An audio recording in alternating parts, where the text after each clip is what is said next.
Welcome back again, new Law Insider user, to this series of videos on getting started with Law Insider. I'm Mike Whalen, here to help you use this tool better. The thing I want to talk about in this video is a very cool feature that pulls a lot of data from these different contracts that we have access to. It is the dictionary section. Let me go share my screen so you can see where I'm going with this, and I can tell you why this thing is super useful. Here I am on the dictionary here in the middle. I'm going to click that. Now, what the dictionary does is it collects defined terms from different contracts. Different contracts, as you know, if you've done contracts, will have a lot of times a long series of definitions up at the top. They're almost like clauses in the sense that they stand alone and they have their own titles, so we can find them that way. But sometimes defined terms are used in sentences, and we pull those as well. The key thing to know for where you are right now is that there are all kinds of definitions that you can link to, that you can find right here using the dictionary feature. So again, as with the other parts of the website in clauses and in contracts, you can go filter the dictionary, you can search, it'll do some autocomplete. But let's just take the top example. Person has 359,000 plus uses, so let's just land on person. Now, when you do this, you're going to see that at the top, person is treated similarly to one of the clauses. So if you'll remember, we looked at clauses about force majeure, we looked at indemnity clauses, and generally when you pull those results up, you'll see this. You'll see the different samples.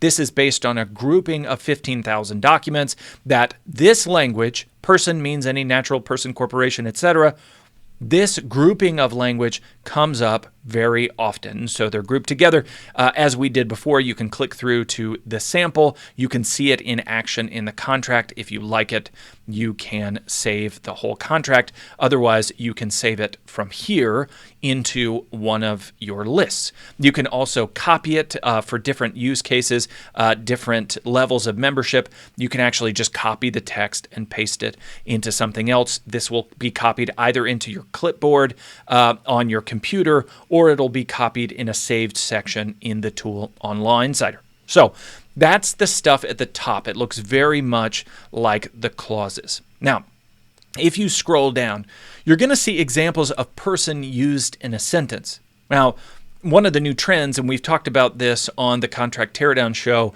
over at the Law Insider YouTube page, sometimes definitions are found in sentences. They're considered defined terms, but they're found in sentences. If you are new to the use of this specific term, you might find it in both places. You'd find it in the defined terms, and you'd also find it in action in a sentence. We tried to give you both. If you look down here, it's going to give you more. It looks again like that clause section. You're going to see a whole bunch more. We gave you the top 3 at the top, and it'll just keep adding.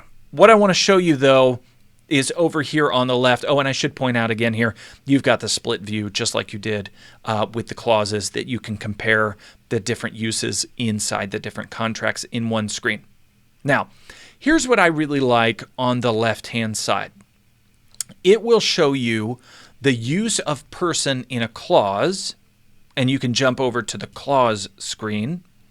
So, like I said, sometimes a definition is presented almost like a clause in a given contract. So you can go through it that way. Or, if you look down on the left, on the bar, on the sidebar, you see similar definitions. You also see related definitions. Here's the difference between those two. Similar definitions are sort of iterations of the word person. So you might have a defined term, person acting as a parent. There's a new definition. It incorporates the word person. This will be an iteration of a use of the word person. Related definitions is a little different. These are going to be other definitions that often surround a definition of the word person. So you'll see those there. Okay? And then down here, often, what, just as an aside, what you'll see in these different pages are samples of contracts, of content that we have created that is related to the page that you're looking at. We'll talk about that content here in a bit. So those are the different uses for the definition. This becomes a hot issue in both drafting and in litigation, what your particular definitions are. So definitely pay attention to and use this tool. We'll see you in the next video.